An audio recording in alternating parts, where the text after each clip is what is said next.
반갑습니다, 여러분. 지난 한 주간 또 수고 많으셨죠? 여러 가지 제가 듣기로 우리 성도님들에게 다사다난한 이런 점들이 좀 있었던 것 같은데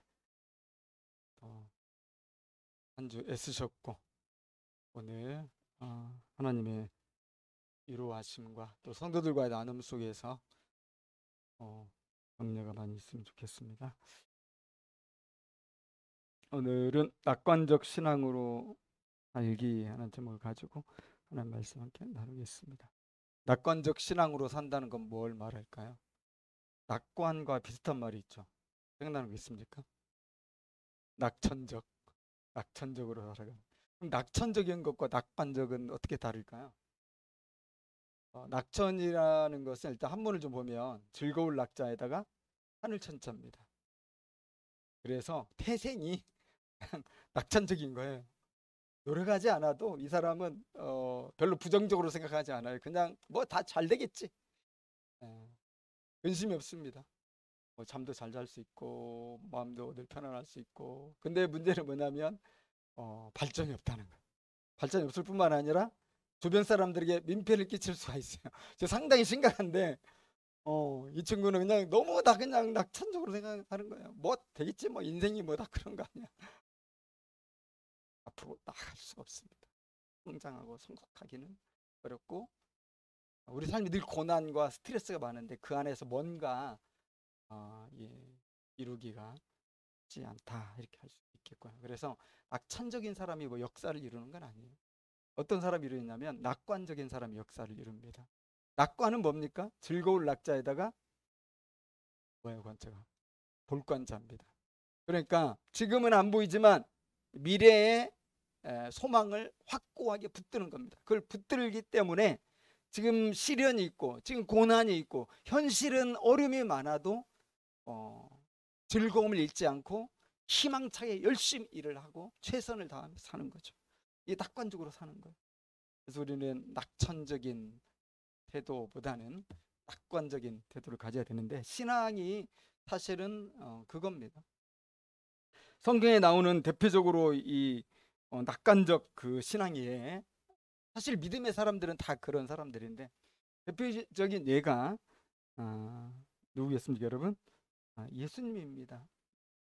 그래서 예수님의 언어 생활을 보면 예수님 말씀하시는 걸 보면 거기에 뭐 절망적이다 또는 거기에 상대방을 막 죽이는 듯한 저주하는 말이다, 비판한다, 상처가 되도록 막 예리한 말, 이런 게 예수님의 말씀에는 없어요.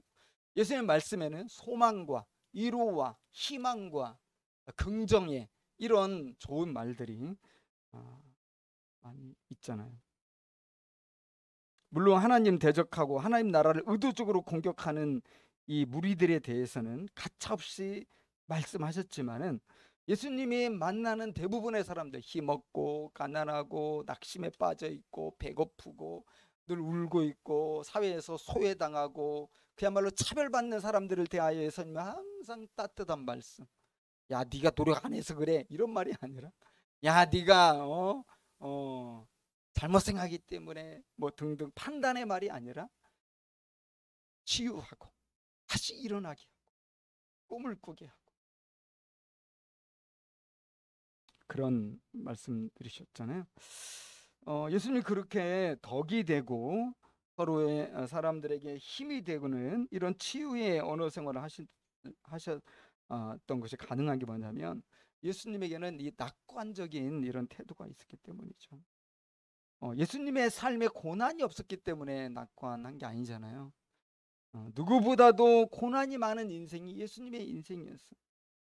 혹시 그렇게 생각하는 분 없죠? 하나님 아버지 아들이고 아버지께서 늘 함께 하시기 때문에 예수님이 별로 우리가 볼 때 고난스러웠지만 고난 안스러웠을 것이다. 고난 극복하도록 다 그때마다 뭐 너무 많은 에너지를 주셨기 때문에 성령 충만을 주셨기 때문에 모두 다 쉽게 했을 것이다, 생각할 수 있는데 결코 그게 아니라는 거 꼭 아시기 바랍니다. 여러분 태어나자마자 뭐 고난당한 분 있습니까? 어디 도망치고 막 피난가에 하셨던 그런 분 계십니까? 예수님은 태어나자마자 헤롯의 칼날을 피해서 저 먼 애굽 땅으로 고단한 이 여행을 하셔야만 됐고요.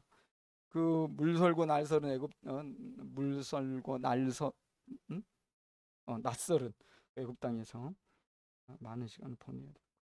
돌아와서는 또 이 예수님을 반대하는 무리들에게 항상 핍박을 받았잖아요. 그리고 마침내 고문받고 십자가에 죽어야 될 정도로 고난이 너무 많은 인생이었어요. 그런데도 예수님은 항상 이 낙관적인 삶의 태도를 잃지 않았고요. 그런 믿음을 잃지 않았고요. 무엇보다도 하나님 아버지와 동행하셨고 그 아버지의 임재 가운데 늘 있으려고 새벽 미명마다 동이 트기 전에 기도하셨다고 그랬죠. 예수님 엄청 그 일관된 삶을 사셨어요. 되게 계획적으로 사셨다고. 대충 산 게 아니에요. 새벽마다 일어났어요. 동이 트기 전에 아버지와 교제, 고난을 극복하려고. 그리고 하나님 나라 장차 임할 그 나라에 대한 뚜렷한 비전, 종말론적 소망, 그거 가지고 하셨잖아요.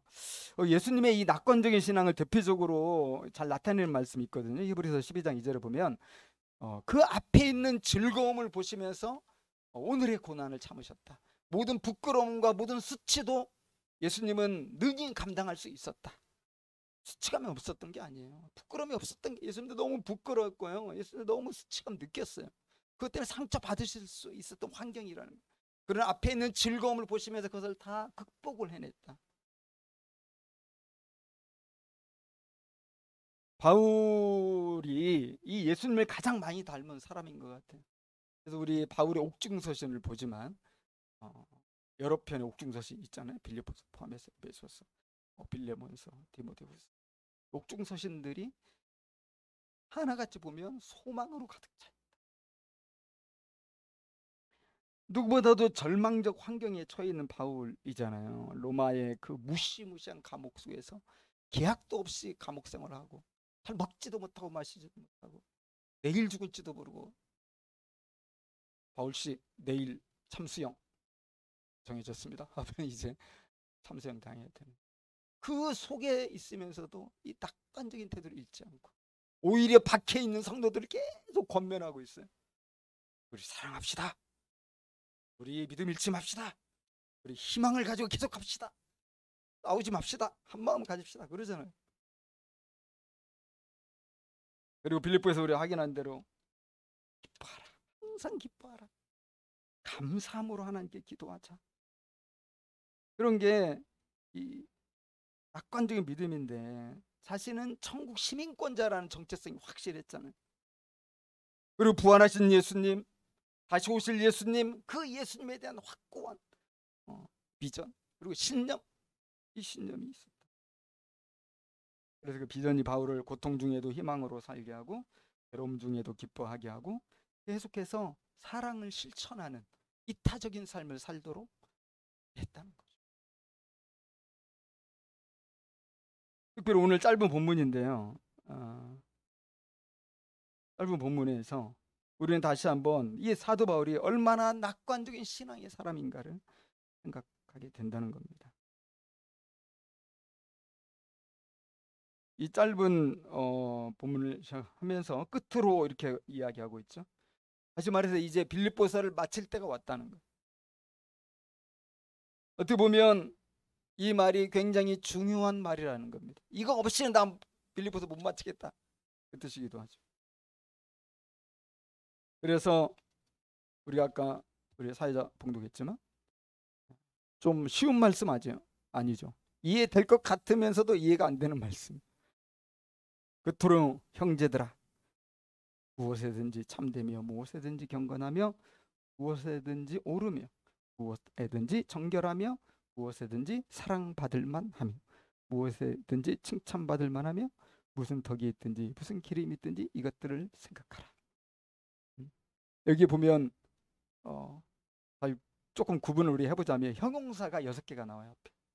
그리고 뒤에 명사가 2개 나오니까 앞에 형용사를 2개의 명사로 정리하면서 마무리한다, 이렇게 볼 수가 있고요. 사실 이것은 우리에게만 어려운 게 아니라 신학자들도 주석하는 사람들도 많이 어려워하고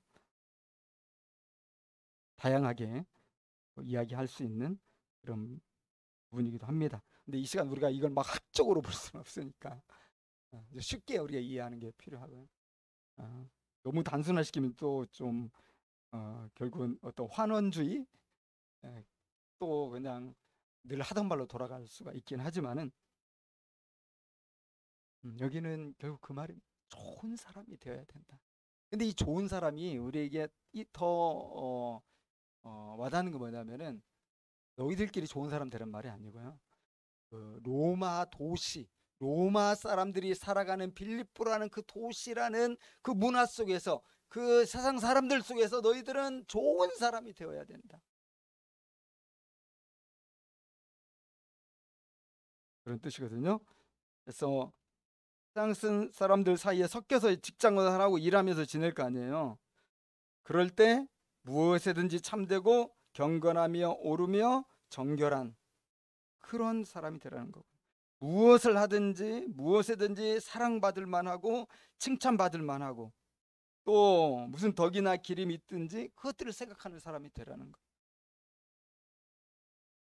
사실 단어 하나, 참됨, 경건함, 정결함, 사랑받을 만하고 칭찬받을 만하고 덕과 기림, 이런 것들은 정말 좋은 단어들이고 정말 고상한 단어들이고요. 바울이 얘기한 이것을 계속 생각하라고 그랬는데 여기에는 어떤 부정적인 단어가 없어요. 어떤 어두운 단어도 없어요. 어떤 절망적인 단어도 없어요. 여러분 마음속에는 어떤 단어들이 지금 꽉 차 있습니까? 어떤 분들은 지난주 염려하지 말라 했지만 아직도 많은 불안과 염려로 그런 단어들이 가득 차 있을지도 모르는데, 사도 바울은 이런 좋은 것들로 자기 마음을 계속 채우라는 거예요. 그래서 좋은 사람 되라는 거죠. 그리고 그러한 생각 가운데서 행동하라. 그렇게 행동할 때 평강의 하나님이 함께 할 것이다. 9절에 너희는 내게 배우고 받고 듣고 본 바를 행하라. 그리하면 평강의 하나님이 너희와 함께 계시리라. 우리 지난 시간에도 기도하면 하나님의 평강이 우리 마음과 생각을 지켜주신다. 오늘 9절에서는 조금 다르죠. 평강의 하나님이 너희와 함께 할 것이다. 우리 삶이 되게 평강이 넘치는 삶이 되는데, 그러려면 이것을 행동으로 옮겨야 된다, 그런 말씀이거든요. 그래서 이 6가지 단어를 간단히 좀 살펴보면은, 일단 우리가 먼저 생각해야 되는 게, 이미 제가 뭐 언급한 바가 있지만 이 단어들은요 교회의 단어가 아니에요. 여기 단어 나오는 8개의 단어가 종교적인 단어가 아니라고요. 교회 안에서 믿는 사람들에게 통하는 그런 단어가, 예를 뭐 구속, 무슨 뭐 성육신, 또 무슨 뭐 하늘나라, 이런 단어들이 아니고, 이것은 그 당시에 그리스 헬라 문화권에서 흔히 사용하면서도 그 사람들이 고상하게 생각하는 좋은 가치들이에요. 그런데 그리스도인들이 항상 그것을 생각하라는 거예요. 결국은 선교적인 삶을 얘기하는 겁니다. 세상과 연결이 우리가 돼야 된다는 거예요. 여러분, 우리가 교회 안에 갇혀서 맨날 하나님 나라 이야기하고 천국 이야기하고 또 여기서 우리가 뭐 성육신 이야기하고 종말론적 신학 이런 얘기하고 이래가지고는 세상에 우리가 소금과 빛이 될 수 없는 거잖아요. 못 알아들이 전혀.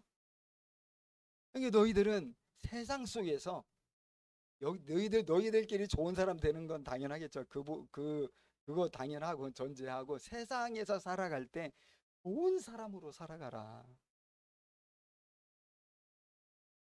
자, 단어 봅시다. 첫 번째, 참되며.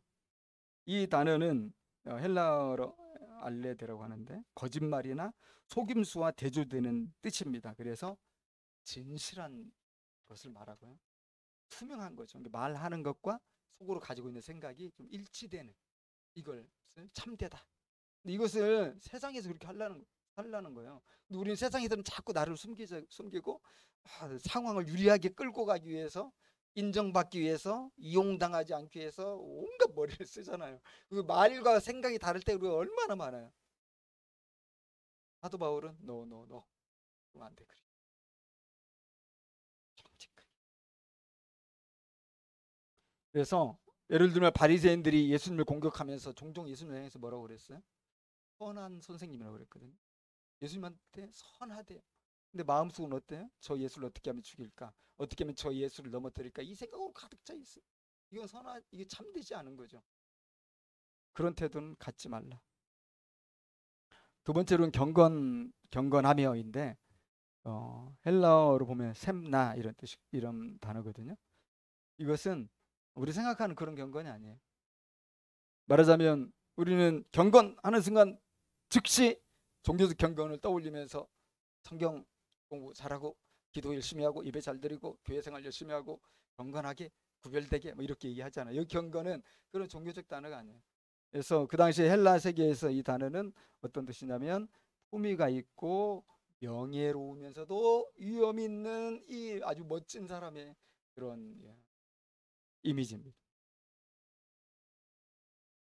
그래서 이 두 개의 참됨과 경건을 우리가 종합해 보면 결국 진실함으로 품위를 지키는 자의 모습, 이것이 어디에서 나타나야 된다고요?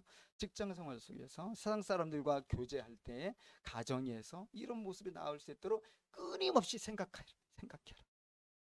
세 번째 형용사는 오르미어인데 이거 디카이아라고 합니다. 이건 정당하고 의롭다는 뜻이고요. 그래서 인간관계에 있어서 올곧은 태도를 견지하는 거예요. 네 번째 단어는 정결하며 이건 하그나라고 하는데 이 단어는 결백하고 비난할 것이 없는 상태를 뜻하고 악과 불의에 물들지 않는 자기를 정결하게 잘 지키는 이런 태도고 그런 모습으로 이제 인간관계를 맺어야 된다는 건데요. 그래서 이 두 개의 형용사를 우리가 정리해 보면 사랑과의 관계적인 측면에서 그 의로움과 결백함으로 인해서 인정받고 신뢰받는 사람이 되는 거예요. 다섯 번째는 사랑받을 만하며 프로스필레인데 사람들에게 우호적이고 친절하게 여김받고 또 내가 그렇게 대하는 그런 역시 이것도 관계적 언어고요. 누구에게나 받아들임직한 존재가 되는 거죠. 마지막으로 칭찬받을 만하면은 유페마라고 하는데 평판이 좋다는 겁니다. 이웃에게 매력적인 느낌을 준다는 거예요. 그래서 우리와 같이 세상을 살아가는 많은 이들에게 매력적인 사람이야. 정말 괜찮은 사람이야. 평판이 좋아야 돼. 그렇지 않니? 교회에서는 평판 좋은데 세상에 나서 평판 요즘 못 받잖아요. 교회가 요즘 그런 거 아닙니까? 이게 완전히 이게 그러니까 성교의 회방이 선교의 문을 여는 게 아니라 닫아. 오늘날 교회가. 우리는 선교적 교회니까 우리 성도들은 그럼 안 돼. 잘해. 좋은 여기 두 단어 사랑받을 만하며 칭찬받을 만하며 이걸 정리하면 이웃이 받아들일 만한 성품과 평판이 좋은 인간성을 우리가 갖추는 거죠.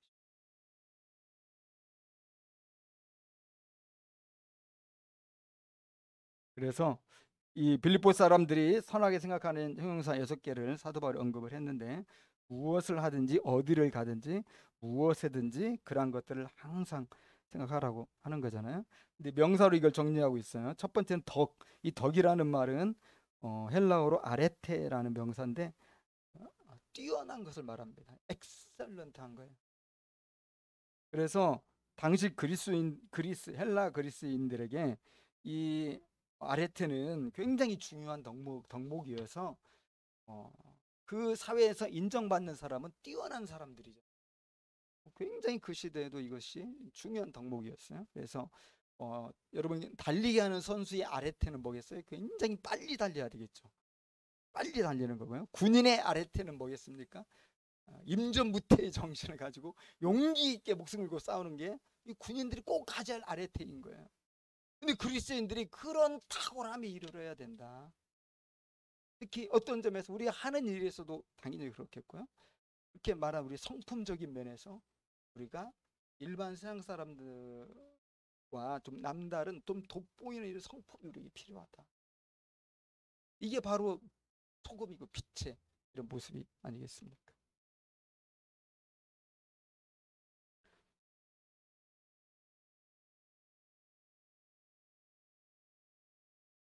그래서 이제 바울은 그것을 계속 생각하라는 거예요. 무엇을 하든지 어디 있든지 누구를 만나든지 진실함으로 품위를 지키고 의로움과 결백함으로 신뢰관계를 이루고자 하고 이웃을 받아들일 만한 또 이웃에게 받아들임직한 관용의 성품과 평판이 좋은 인간성을 갖는 일에 생각을 계속하라. 여러분 우리가 그렇게 계속 생각하면 어떤 일이 나오게 돼서 진짜 그런 사람 되는 거예요. 그렇지 않겠습니까? 그걸 계속 생각하면 그게 결국 내 행동과 말로 나와요. 근데 이거 생각 안 하면 맨날 내 안에 판단과 미움과 짜증과 부정적인 생각으로 가득 차 있으면 말이 또 당연히 나오죠.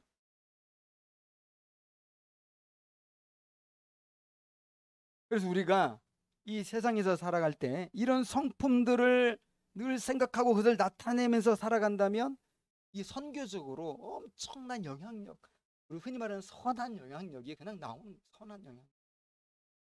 그러면서 나와 아는 모든 사람들에게 구원의 문을 열어줄 수 있는 기회들이 생긴다는 거. 일단 그 자체로 너무 이득이 되는 거예요. 사람들에게 내가 있으면. 거기다가 이제 이런 선교의 열쇠까지 우리는 가지고 있죠. 이런 것이 진짜 생활 선교사의 모습이겠다 생각이 듭니다. 그런데 만약에 우리가 그렇게 잘 하지 못하면 사실은 이 스트레스 많은 세상이잖아요. 우리의 삶에 평강이 올 수가 없어요. 늘 불안과 분노로 가득 차겠죠. 그래서 도리어 선교의 촉진자가 아니라 선교의 이 장애물이 될 수가 있습니다. 이 부분은 제가 이제 말씀드린 부분은 책을 인용해서 이제 하는 말이니까요. 우리 오해는 없으면 좋겠어요. 어떤 남자 성도가 있었습니다. 교회 다니면서 하나님의 사랑을 노래하고요. 주일에는 찬양을 하고요. 예배를 드리고 기도를 하죠. 그런데 집으로 돌아오는 길에서는 마음에 들지 않는다고 다른 운전자를 향해서 심한 욕설을 그냥 아낌없이 쏟아붓고 심지어 죽여버리겠다고까지 합니다. 너무 다른 모습. 한 여자 성도가 있습니다. 어느 날 오랜만에 집에 있는 남편을 향해서 소리를 지릅니다. 당신 그러면서 아이들의 본보기가 못 된다 그러면서 기분 상한 남편은 그냥 키가 꺾인 채 밖으로 나갑니다. 담배 한 대 피우거나요? 하지만 이 자매님은 자신이 믿는 자답게 남편에게 용기 있게 지적했다. 이렇게 확신하죠. 론 사이더는 복음주의 양심의 스캔들이라는 책을 썼는데 거기서 이렇게 말했어. 결혼 생활의 문제든 성이나 돈의 문제든 가난한 사람을 돌보는 문제든 오늘날의 교인들은 수치스러울 정도로 성경과 다른 삶을 살고 있다. 그들은 중요한 영역에서 믿지 않는 사람들과 전혀 구별되지 못한 채 살고 있다. 네. 그래서 바울은 오늘 6가지 형용사와 2개의 명사를 통해서 땅속에서 이 크리스찬들이 어떤 이 삶의 이 태도와 또 인품을 가져야 되는지 이런 얘기들을 했는데 중요한 것은 바울이 생각하라 여기서 끝나지 않고요. 그 다음 문장으로 넘어가서 뭐라고 얘기하냐면 자기를 또 본받으라고 얘기하죠. 또 자기한테 배운 것을 생각하고 내가 그러는 것처럼 너희도 실천하라. 행동하라는 겁니다. 그럴 때 평강의 하나님이 너희와 함께 계심을 너희가 알게 될 것이다. 실천하지 않으면 모른다는 거. 조건적이죠. 여러분 바울은 우리 지난 시간에 공부했지만 6절에서 아무것도 염려하지 말고 하나님께 기도하라고 했어요. 그리고 오늘 8절에서는 무엇을 하든지 이러한 부분을 생각하라고 권면했죠. 그리고 이 9절에서는 그것을 실천해야 된다고 이야기하고 있어요. 굉장히 중요한 3가지 동사예요. 기도해라, 생각해라, 행동해라. 기도만 하는 경우가 있을 수 있어요. 또 생각만 하는 사람들이 되게 많죠. 그런데 사도 바울은 거기서 멈추지 말고 행동까지 가라. 내가 그런 것처럼 너희들이 나한테 배우고 너희들이 직접 본 것처럼 너희들도 그렇게 해라.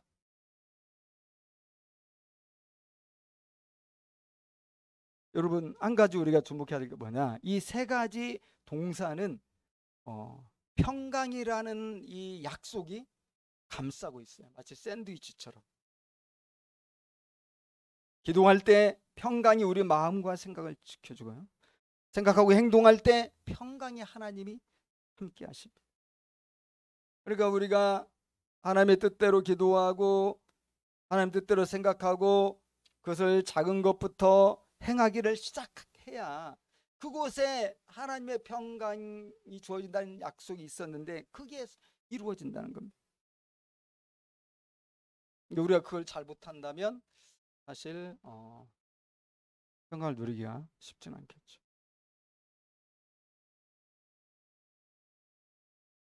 그래서 바울이 잘 행하라, 이걸 지금 굉장히 강조하고 있잖아요.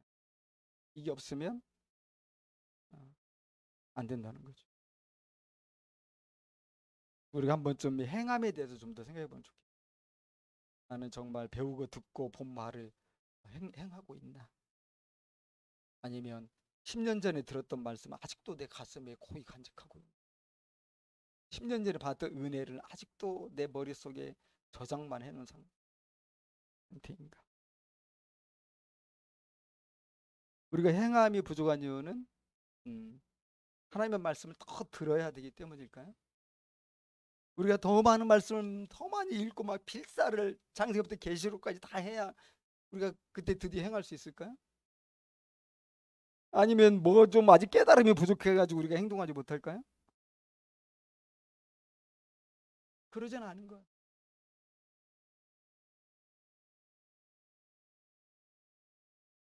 여러분, 행동하지 않는다면 수십 년을 듣고 보는 것이 아무것도 아니라고 바울은 지금 말하고 있는 거죠. 깨달은 것으로 멈춘다면 그것은 진짜 믿는 것이 아닐 수 있습니다. 정말 믿는다면 그 사람은 행동하게 돼 있다. 그래서 참으로 믿는다고 한다면 이 믿음을 내가 증명하기 위해서 우리가 노력해야 되는 거예요. 노력이라는 건 항상 목표가 필요하죠. 구체적 목표를 가지고 노력을 해야 된다는 거죠. 우리가 이 부분에서 좀 오해가 있을 수 있는데요, 신앙생활 하면서 우리 하나님의 은혜라는 말을 너무 많이 하지 않습니다. 그러다 보니까 이게 은혜는 은혜 맞는데 우리의 노력까지도 우리가 이 필요 없는 것처럼, 내가 노력하는 것은 왠지 하나님의 은혜를 안 믿는 사람처럼 우리가 생각하기 쉬운데 이건 큰 오해라는 거 우리가 빨리 깨달아야 돼요. 진짜 이건 깨달아야 된다. 여러분, 주님이 우리를 구원하신 데는 우리의 노력이 1도 필요가 없죠. 하나님이 우리를 선택하시고 우리에게 믿게 하셨어요. 내가 믿으려고 안 했잖아요. 오늘 보니까 내가 믿는 거야. 내가 왜 믿지? 나도 몰라. 그냥 어쨌든 믿게 되었어요. 이 성경에 보니까 이게 하나님 나를 부르셨기 때문이구나. 부름받은 자는 믿게 돼 있어요. 논리적으로 이해가 안 돼도. 이 기독교 신앙은 원래 논리로 믿는 게 아니잖아요. 하나님의 은혜로 믿는 거지. 그야말로 은혜입니다. 그러나 구원받은 이후에 우리가 주님의 아름다운 성품에까지 자라가기 위해서는 여기에는 철저하게 노력이 필요하다는 거죠.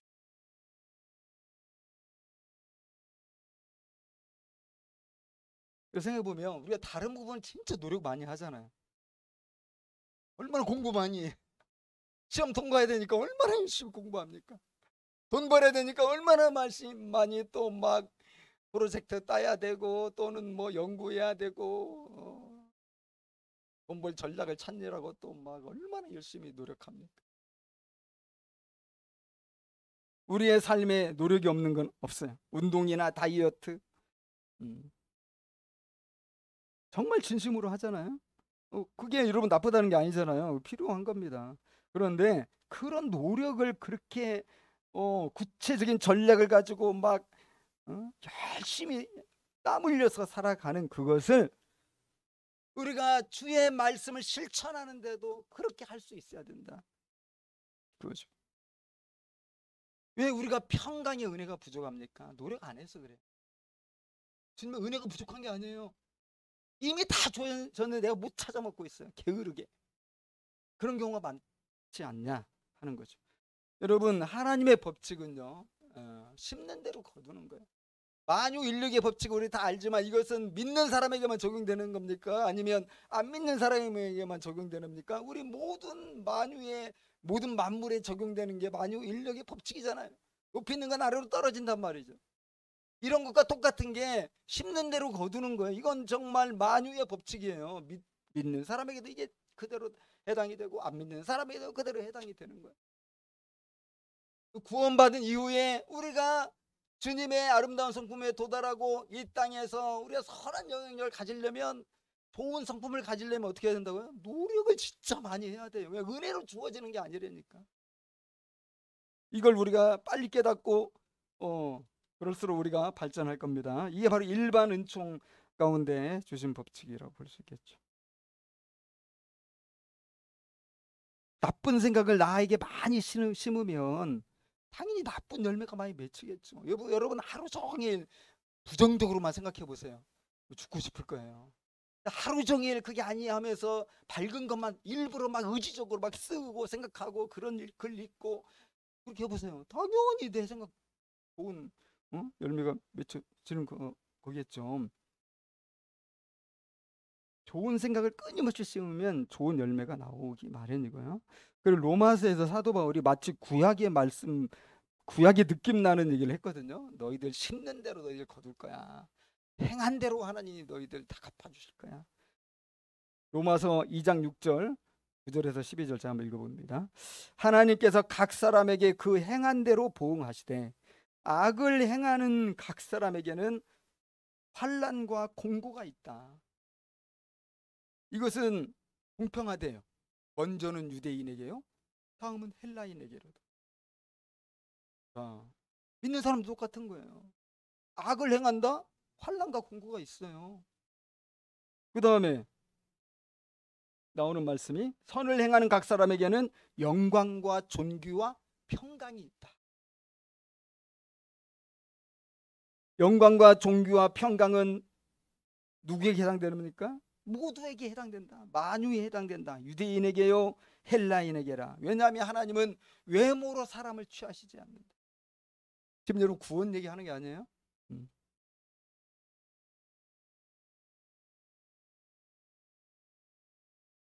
구원은 무조건 은혜지만 구원 이후의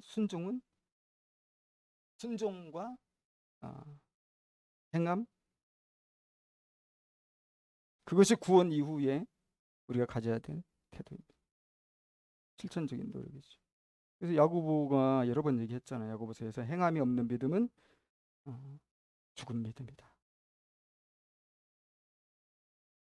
근데 잘 행하려면 뭐가 필요하냐면요, 기도하라, 생각하라, 이게 필요한 거죠. 많이 기도하고 많이 생각하면 행할 수 있어요. 그죠? 나쁜 쪽으로 기도하고 정욕을 위하여 기도하고 그쪽으로 생각을 많이 하면 그쪽으로 행동하겠죠. 그런데 오늘 바울이 생각해라 했던 것처럼 이 8가지 형용사, 또 성령의 9가지 열매, 예수님의 아름다운 이 선하신 성품을 내가 계속 생각하고 기도하면 내 행동이 그렇게 나오겠죠. 화 내야 될 일에도 화가 안 나오겠죠. 속이고 싶은데도 안 속이겠죠. 갑자기 예수님 생각나는데 어떻게 속여? 근데 그 생각 안 하고 있던 사람은 속인단 말이에요. 내 이득을 위해서. 그래서 우리가 어떤 노력이 필요하냐면 하나님께 가까이 가는 노력이 필요해요. 야고보서도 엄청 우리한테 노력하라고 그랬어요. 야고보서 4장 4절 8절 누구든지 세상과 벗이 되고자 하는 자는 스스로 하나님과 원수가 되는 것이니라. 하나님을 가까이 하라. 그리하면 너희를 가까이 하시리라. 여기도 참 우리가 새롭게 봐야 되는 게 뭐냐면 조건이에요. 하나님이 누구와 가까이 하십니까? 하나님께 가까이 다가가는 사람에게 하나님이 또 가까이 와주신대요. 이게 좀 구약 얘기하는 게 아니에요. 구원은 하나님이 그냥 무조건적으로 나에게 오셨어요. 그 이후로는 이제 하나님 다 주셨으니까 이제 내가 너에게 알려줄게 하고 알려준 거예요. 가까이 와라. 우리 가야죠. 근데 다른 건 막 열심히 노력하는데 그런 건 내가 노력을 안 해. 하나님께 가까이 하고자 하는 노력. 여러분 최근에 우리에게는 어떤 것이 있었을까요? 우리가 하나님으로부터 이 영향을 계속 받는 게 중요하잖아요. 그러니까 계속 하나님께 가까이 가야 되는데 이제 우리가 쉽게 할 수 있는 게 바로 이 말씀이잖아요. 할 수 있는 대로 말씀을 많이 읽고 많이 묵상하고, 왜냐하면 그 가운데 성령의 역사가 일어나거든요. 그러니까 말씀을 가까이 하는데 우리가 구체성을 가지고 계획을 가지고 노력을 해야 돼요. 예를 들면 직장에 30분 전에 출근하겠다. 왜 그러냐? 내가 말씀을 읽어보겠다. 그리고 내가 그 시간에 기도해보겠다. 그 조용한 직장에 빨리 가서 성령 충만한 시간 확보하고, 뭐 계속 생각하고 기도하고, 그러면 그날 하루 직장은 좀 다르지 않을까요? 전혀 그런 거 없이 그냥 오늘 어떻게 일하지, 오늘 누구 만나지, 오늘 정말 죽으라고 바쁘겠네, 오늘 어떻게 견뎌내지, 막 이 생각만 해가지고 직장 생활 시작하는 사람하고 30분 일찍 가가지고 하나님과 가까이 하기 위해서 오늘도 하나님 나를 도와주시기를 바라는 마음으로, 내가 오늘 실수하지 않고 주 뜻대로 살기를 원하는 마음으로, 내가 오늘도 품위와 그 좋은 이 인품을 가지고 내가 오늘 승리할 수 있도록 하기 위해서 내가 오늘 주님 의지해야 되고 30분 전에 막 가가지고 말씀 읽고 기도하고 딱 시작하는 거예요. 아니 다르지 않겠습니까? 기도 생활도 우리가 계획을 세워야 돼요. 그냥 뭐 되는 대로 하는 게 아니라, 다른 건 우리 다 잘 계획 세우는데 왜 기도 생활을 우리 계획을 안 세울까요? 하도 실패를 많이 해서 그럴 수도 있지만요. 넘어진 자리에서 다시 일어나야죠. 예배도 마찬가지입니다. 여러분 예배 생활도 우리 노력해야 되는 거예요.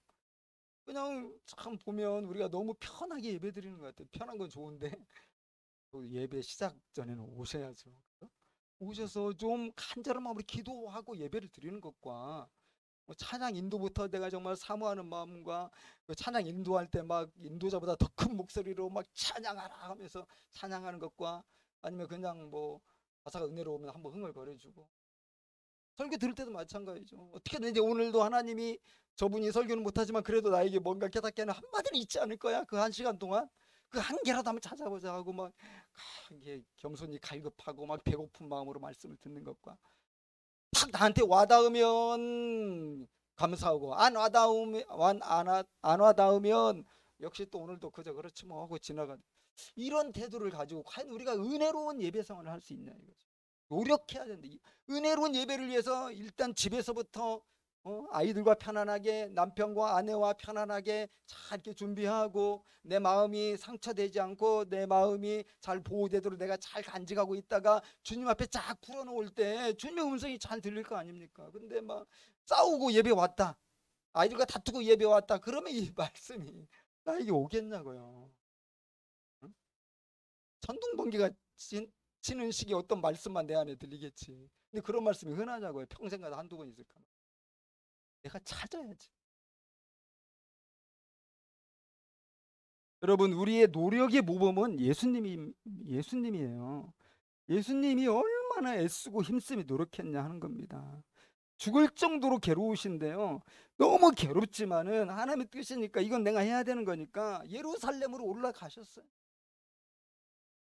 피땀을 쏟아내시면서까지 이 기도는 내가 해야 돼 하면서 밤새 기도하셨어요.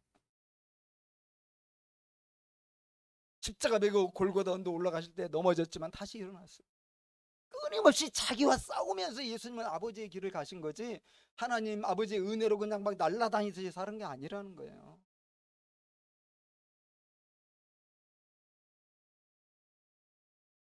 여러분 우리는 구원받은 후에는 구원받은 자로서 주님을 닮아가고 세상에서 좋은 성품을 가진 자로 나타나야 됩니다. 그렇게 행할 때 우리 통해서 하나님의 평강이 세상에 전해지고, 세상은 하나님의 선교를 만나게 되고 마침내 구원의 기회를 가질 수 있게 될 겁니다.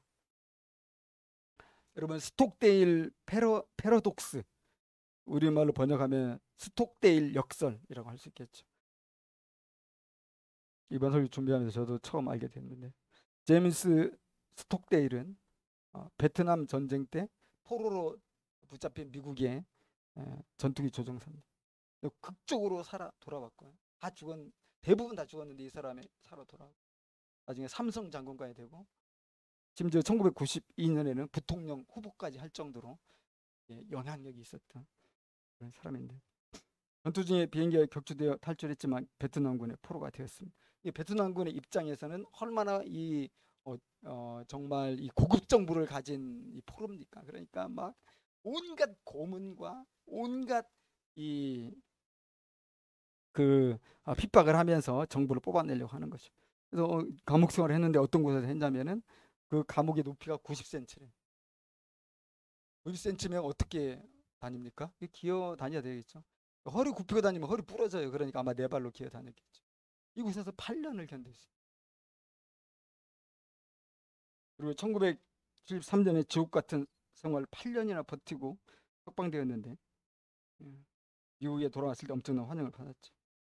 나이가 원래 40인데 그때 사진 보니까 완전 할아버지 같더라고요. 하도 몰골이 막 상해가지고 다리도 절고 있고. 기자들이 물었습니다. 당신은 어떻게 살아 돌아올 수 있었습니까? 근데 그가 뜻밖의 대답을 했어요. 그래서 패러독스가 됐는데 그렇게 나 이번에 석방될 거야. 이번에 크리스마스 때는 나 석방되겠지? 근데 석방 안 되잖아요. 다음 부활절 내가 석방되겠지? 안 되잖아요. 추수감사 때는 내가 석방되겠지? 굉장히 그렇게 어떻게 보면 낙천적이잖아요. 뭐 잘 되겠지? 잘 되겠지? 그런데 계속 그리 기대한 만큼 적어도 1년에 3번은 충격적으로 절박을 하는 거예요. 그러면서 이제 심신이 쇠약해지고 병이 들고 못 견디고, 그래서 이런 사람들은 다 죽었다는 거예요. 잘 되겠지 했던 사람이 의외로 다 죽었다는 거예요. 당연히 비관주의자도 다 죽죠.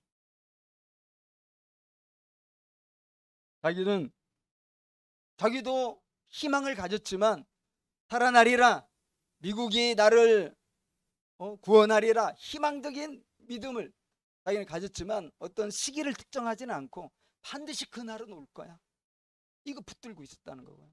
또 그런 희망 가운데서 이 감옥에서 자기보다 더 힘든 사람들, 병든 사람들, 또 고통당하는 사람들을 늘 도우면서 하루하루를 위해 최선을 다하면서 살았다는 겁니다.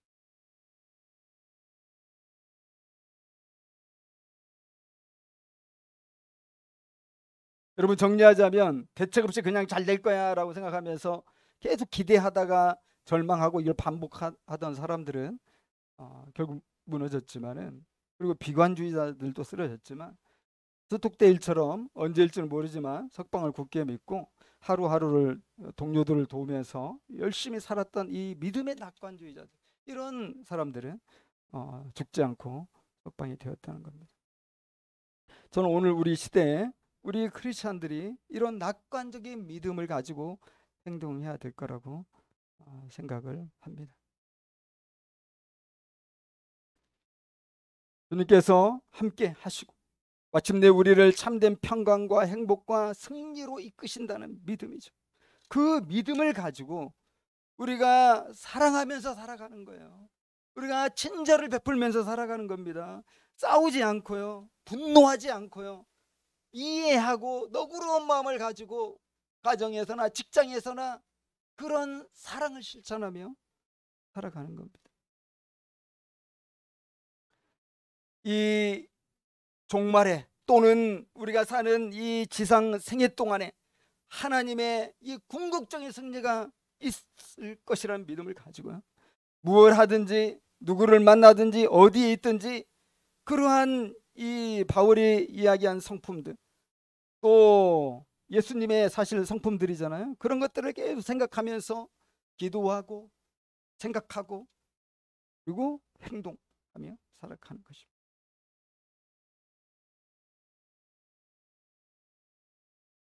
여러분, 주님은 살아계시고 주님께서는 분명히 오십니다. 우리가 주님의 길을 가면서 흘렸던 모든 눈물 닦아주시고요, 우리가 감히 상상할 수 없는 그 위로와 그 사랑으로 우리를 안아주시고, 또 그동안 고통당했던 모든 순간들이 눈 녹듯 사라지는 그런 큰 은총을 베풀어 주십니다. 물론 이 땅에서도 우리가 경험할 수 있겠지만은 완전히는 우리 주님 오실 때 경험할 수 있겠죠. 그래서 우리가 그런 믿음을 가지고 우리의 부르심을 기억하면서 우리가 있는 삶의 현장에서 기도하고 또 계속해서 이 주님의 아름다운 성품을 계속해서 생각하고 그것을 드러내면서 하나님 나라의 이 선교의 그런 일꾼으로 살아갈 수 있게 되기를 진심으로 바랍니다. 최후 승리에 대한 이 낙관적 믿음 가지고 낙심하지 마시고 뒤로 물러가지 마시고 절망도 하지 마시고 계속해서 앞으로 나아가는 우리가 되고 또 우리 교회가 되면 좋겠습니다. 우리 함께 기도하겠습니다.